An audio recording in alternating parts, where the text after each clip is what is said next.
عمرها رفته ایستاده است، اما صحیفه های اعمال پر از گناه، آلوده و سیاهی از گناه است. از این دنیای کشاد و فراخ باز به سوی خانه تنگ و تاریک لحد رفته ایستادیم. یک بار هوشیار شوید. آیا گمان میکنید که روزهای گذشته عمر شما باز می آید؟ آیا باور دارید که بعد از این مرگ دیگر زنده شدن نیست؟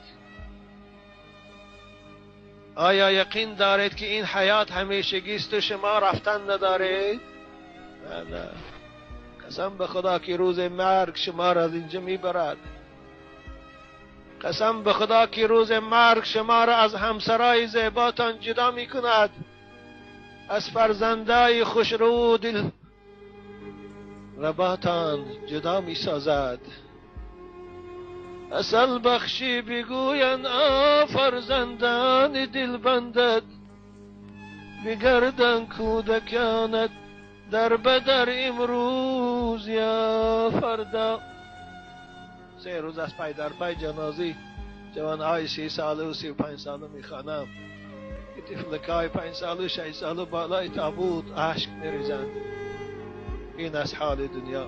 آره، بعد از مرگ باز زنده گردانده میشوید و برای این حیاتی دادگی صاحب حیات از شما میپرسد که بندگی او رو کردید یا نه.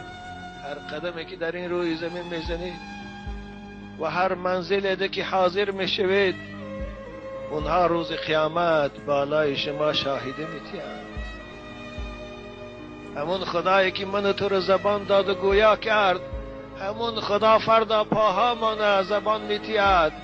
او درختایی که در بیخ او نشسته گناه کرده اونها رو گویا میسازد، بالای من تو شاهدی میدهند. وای به حال من تعالی.